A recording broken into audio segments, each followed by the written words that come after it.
The Prime Minister has placed an ambitious target before the nation to become a developed country in the next 25 years. So where were we 25 years ago?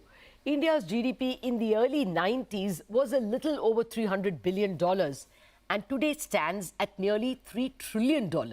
Now that is a 10x growth. Is that possible again in the next 25?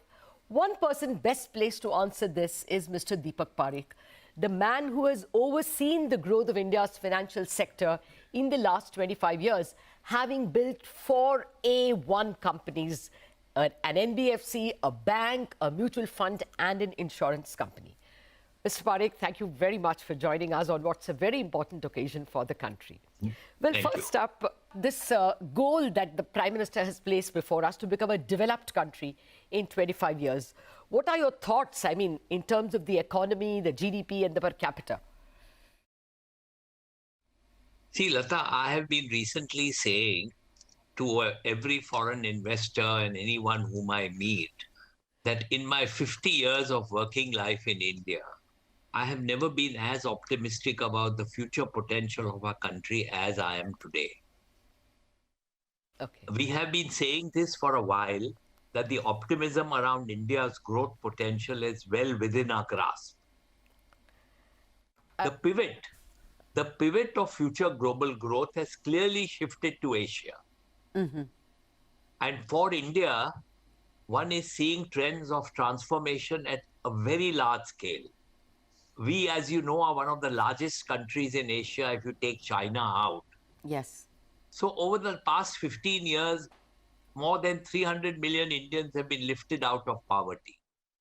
Now, this feat has been the highest rate of poverty reduction seen anywhere in the world. No one gives us credit for that. Okay. India is, as you are aware, and we've said it repeatedly, probably the fastest growing major economy. Yes. And will remain that way for some years.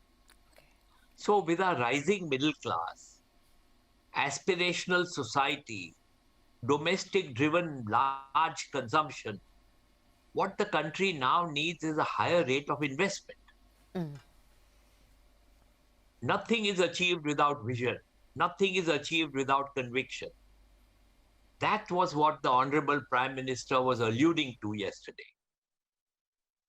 Clearly, he has the political capital to set India on a higher growth plane. Okay. So the game changers, what you wanted to know, what is needed, the game changers of tomorrow are food security, Yes. which we have, energy security, technology or the fourth industrial revolution, R&D, and of course having the finance and capital to facilitate these developments and these projects. That is the aspiration we all need to work towards. I want to dwell on what we got right. And you are best placed to answer that since, HDFC was set up just a year before liberalization and just a couple of years after that, HDFC Bank was set up. And you've, literally strode like a colossus during these decades. You tell us, what did we get right that we could grow our GDP 10x in the last 25 years?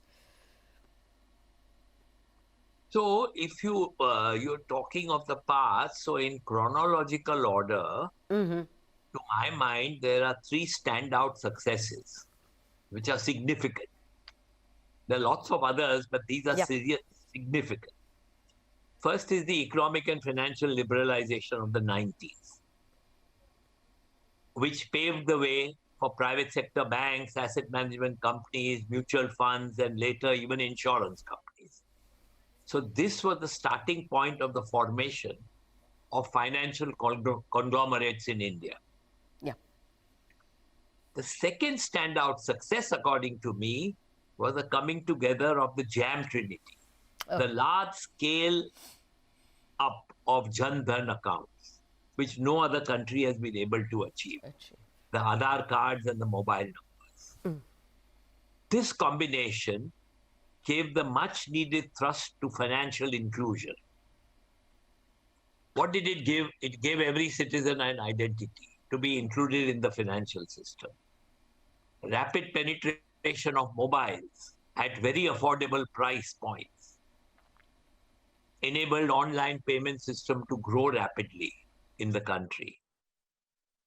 And I would say the third outstanding success of the Indian financial system is clearly the UPS, Yeah. the Unified Payment System. Interface, yes.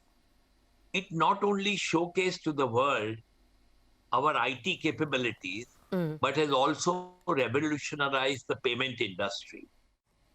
And the amount of transactions being transacted on a daily basis keeps increasing or galloping, I would say. Yeah. So this has been UPS has been a significant success for payments. Okay, okay. So, I'm going to come back to this UPI, and now even the ONDC is about to be sprung on us as, a national framework for commerce, e-commerce. But I'll come to that in just a minute. Can you also point out to what missteps we took? I mean, would you say nationalization was a misstep? Do you think it was adequately rectified in the 90s? So, Lata, let me say the financial sector, the biggest lacuna or missteps, what you say, was not having foreclosure laws. Oh. Till SARFAESI came in the year 2002. And as you know, the Insolvency and Bankruptcy Code was introduced much later in 2016. Foreclosure laws, bankruptcy frameworks are basic legal requirements in any financial system. I think India got these regulations rather late in the day, but at least they are there now with us. And on bank nationalization, I would say it is important to look at the context at that time, at that point in time. Okay. So if one is looking at a 75-year history, then one has to go back to the nationalization of RBI first in 1949, Yeah. SBI in 55, and 14 commercial banks were nationalized in 1969, and a few others later on in 1918, I think. So the trigger for bank nationalization was manifold at that time. We had fought two wars, one in 62 and one in 65 with China and Pakistan. Government finances were precarious. There were droughts, there were food shortages, and India barely showed any GDP growth. While industry had access to capital, to bank credit, several other sectors did not. And that's where the origin of priority sector lending came there. But the underlying point that is to be noted, according to me, is that banking and finance has to evolve in response to the broader macroeconomic needs of the day. Okay. Okay, well, actually, I have a lot of questions on the way it has evolved. So, basically, to my mind, I would not say it was a misstep, but a lot of pain that the public sector banks have gone through thereafter. Okay. And in hindsight, they may have been handled better.